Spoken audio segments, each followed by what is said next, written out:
Everyone, how you doing? How have you been? My name is Mitchel Dumlao, and this is the weekly download. And today we're going to ask the question: do you need a videography business plan for your video business? Now, I have years of experience as a freelancer as well as a video production company owner, and I've built a six-figure video production business. And the way that I have gone through this whole process of building a business has not involved a conventional business plan. I remember when I used to think that I needed a video business plan to actually start a business. I mean, a lot of videographers and freelancers out there get the advice from mentors or sometimes from other people who started a business that they need a business plan before they can even start their business. And they spend months, if not 6 months to a year, procrastinating creating a business plan before they even get their first client. And what I've learned through other entrepreneurs and very successful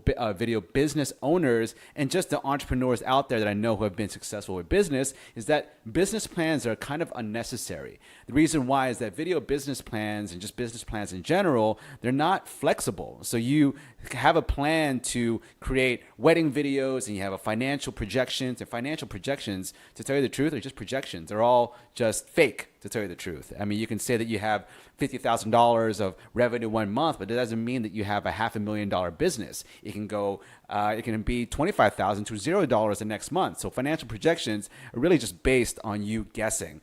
And so a business plan would also have, what you would do for sales and marketing. What is your product? What makes your product special? Now, while that is all very important, that shouldn't be something that should be put into a physical plan inside that of your folder that you should be taking to business meetings. That's something that you should just do anyways when you start a business. So what I've learned from business is that you really need to find product market fit. So are you creating your video business as a way for you to make money or as a way for you to have tax benefits or just to fund your creative passion, right? If you want to create a business, that means that you would probably end up with a agency. You'll probably be an executive producer hiring camera operators, account managers, video editors, post producers, and the whole video production crew, right? Because that's a business. A business is something that you could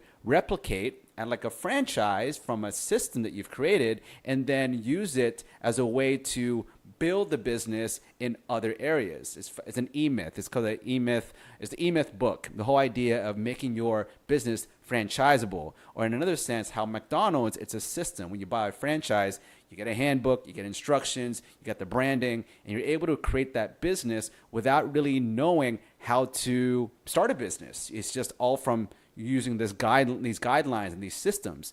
And so you want to build your business so it's a very effective system so that you know that you have your inbound sales, your inbound leads, your outbound leads that come in. Your fulfillment team is able to follow the guidelines and the steps in order for you to produce the video and then use that for your portfolio for marketing and sales. So it's all about creating that system. But creating that system, you find as you start a business that you will have to find product market fit to even get the customers. So you can have this whole business plan of I want to start doing fashion videos for startup companies that are in Austin, Texas, and you realize there's no fashion companies in Austin, Texas, and you're going to start, looking at your business plan, wondering what happened. Well, you didn't do the research into the market in Austin, Texas for fashion, right? So what I do want to say is that a business plan is great as a way for you to be flexible with as you grow as a business. So usually when people think of a conventional business plan, it's this 50-page document that really lays out what the business is all about. And I was there trying to write this before even starting the business or finding my first client. So I know where you are if you are that type of person. It's best for you to just think about what your product is all about when it comes to video. Is it explainer videos? Is it wedding videos? Is it fashion lookbooks? Is it recipe videos? Okay? What's your product? And then from there, who's your target audience? Is it the fashion industry? Is it startup companies in tech? Is it automotive? Okay? And then it's trying to ask your target audience, do they actually want videos? And if they want videos, what do they need them for? Okay, this is when you start really researching your market to really figure out what your customer wants. Okay, so as a videographer, I'm just going to say this right now, you really just want to make films, right? Or you saw something on YouTube, you saw something on TikTok, and you realize, okay, I want to do this as a full-time job. Then as you start getting bigger, you realize maybe I need to become an entity like an LLC in order for me to create a videography business. So you start researching online, maybe go to the SBA, this is what I did, okay, or the SBDC, the Small Business Development Center in Los Angeles.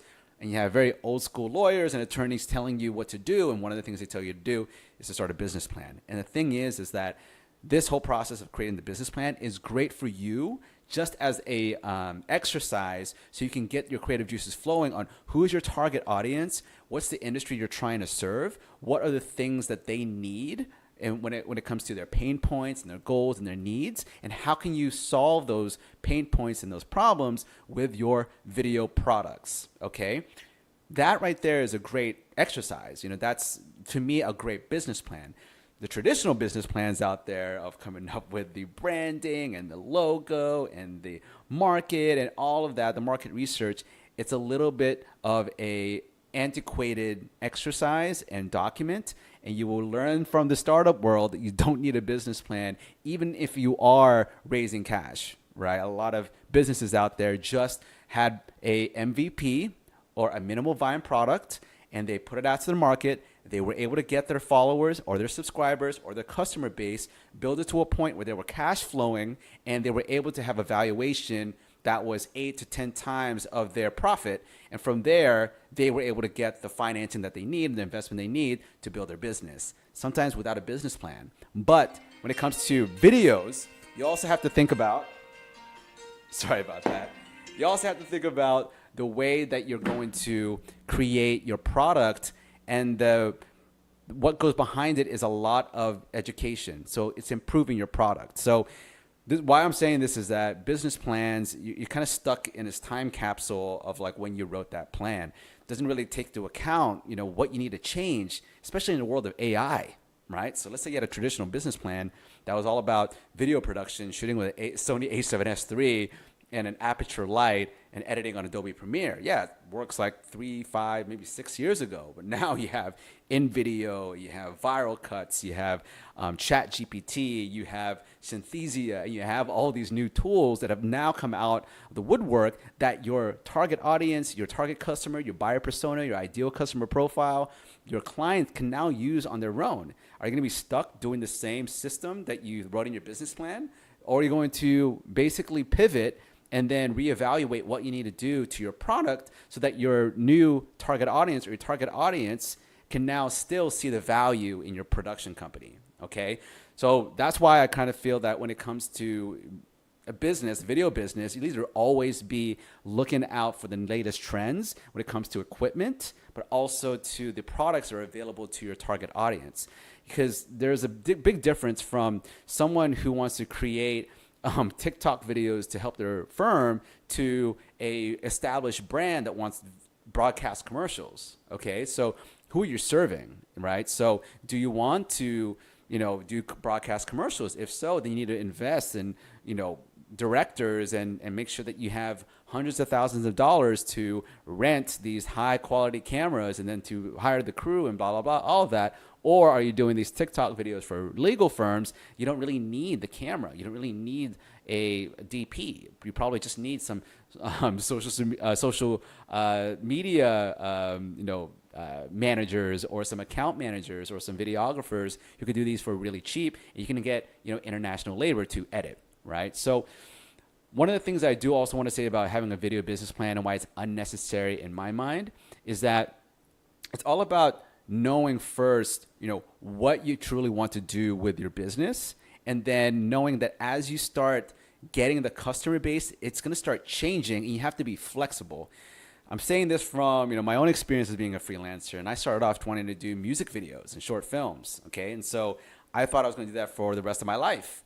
And then all of a sudden, the customer base for music videos, I realized there wasn't any money in music videos, and it was kind of a stressful job. And then I saw recipe videos in the food and beverage space. So I went to CPG. Then I found that that wasn't the customer base that I wanted. And now I'm in a new vertical. But at the end of the day, I still have my brand that can serve the CPG market. And then if ever anyone wants to approach me about music videos, I'll direct the music video depending on the budget and the person. But what I'm saying is that as you start evolving as a creator, there are going to be moments where you don't necessarily want to stick to the original plan of wedding videos or of short films or of tech explainer videos or recipe videos for food and beverage, right? It's a very flexible and kind of just malleable career path when it comes to videography. Now, of course, it depends on who you are as a person. You could be super talented in your space of travel videos and you crush it and that's all you want to do. Amazing, right? And as you do that and as you build your business, maybe there's other ways for you to delegate and hire a video editor and then a videographer to film you and then getting a marketing manager to handle all of your marketing and social media marketing. And then, of course, you have PR. Then you have your manager and maybe get an agent. And then from there, you have a full-blown team to help you with your travel business and your career, okay? So just think about that. When it comes to a video business plan, it's great as an exercise for you as a videographer who's just getting into business to figure out your target audience, to figure out what your product is, to figure out how you can serve your target audience and use your products to give them the solution. And it's also a good way for you to figure out, what can you do in this industry that's unique from everyone else, all right? It's all about product market fit and also making sure that you have a unique selling proposition or a product that's unique from all your competitors. Maybe then you can worry about your logo and then your branding and then your website and then your company name. But to be honest, getting your first customer is the most important thing you can do. You can spend months on your logo, your website, your brand book, your blog posts like schedule, what your marketing plan, everything. But if you don't have a customer, you really are doing this all for nothing because the way that you're going to pay rent and make sure that your business is staying afloat is sales. Okay, so if I can have any advice for video business owners out there and actually videographers who are starting a business, learn sales and marketing. Okay, learn sales and marketing and learn how to sell your products, learn how to market your products, and also learn customer service. And so you can have retention. Make sure that when you have a client, you can retain that client that can pay you over and over and over again. So you're not just doing one-off projects because there's an inconsistent cash flow for your business. And I also feel that you also should know the best, equipment and all the trends out there when it comes to videography, but don't get too caught up because when it comes to your specific industry, sometimes the latest transitions or, AI component of Adobe Premiere might not apply to your client who just wants recipe videos or fashion video lookbooks, right? Just know what your target audience is, know what your product is, and then search that skill set and get better at that. And then as you start growing, you have to also learn who your team is going to be. You got to learn what you personally don't like doing. If you don't like to edit, hire an editor eventually, right? And if you don't like to shoot, hire a camera operator. If you don't like to produce, hire a producer, right? And the best way to do that is to figure out what your budgets are that you're going to be pitching to your clients, okay? So you have to know what your cost of goods sold are. What are your expenses, okay? If you know that to make a bare bones video, it's going to cost you $2,500, $1,000 for a camera op, $500 for the craft services, $500 for the producer, $250 for the production assistant, and then $250 for makeup. I'm just making all this up on the fly. I'm sure there's other rates out there. But anyways, you figure out that it costs $2,500 bare bones, and pay yourself as well, okay? You're the camera operator, okay? Bare bones to make a video. What's your markup? Okay, you're going to do 20% on top, 50% on top, times it by 2. So you always have that markup, okay? Once you have that down and you have that consistently, then you know, okay, I can now pay myself $1,000 to just be the camera operator and director, and then the rest of that I can allocate to the rest of the team. And then I know I'm going to make X amount of markup on top. Then in the future, when you have multiple projects, now you can just start creating these budgets based on your experience on set and what is the bare bones needed for a crew and a project. And then from there, you can start scaling. Okay, how can you do 8 of these for a client? How can you do 10 of these, right? why this is important is that as you start growing as a business and you start figuring out what's your net profit, now you can start, becoming a business. What do you need to bring in every single month to break even, right? So it's really good to know what's your monthly costs on Asana and Slack and your CRM and your Frame.io and your Envato Elements and your Premiere subscription, right? What's your rent? Okay. What's everything that you need to, what is your number? What's your nut?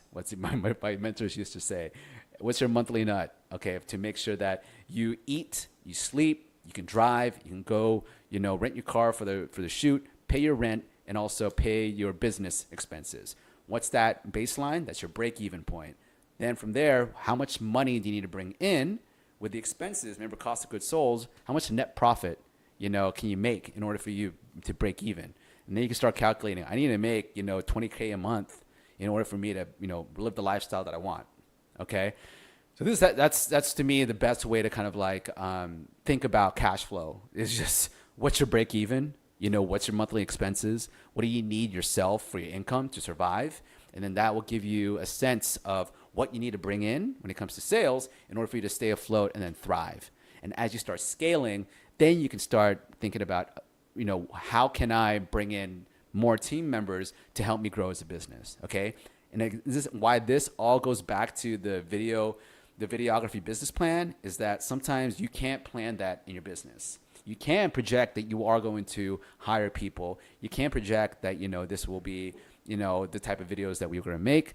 But as you start growing, there are certain things that you will realize about your market. You're going to realize, what's the price point that your target audience or your customers will really pay. And also figure out as you go down the line, products change.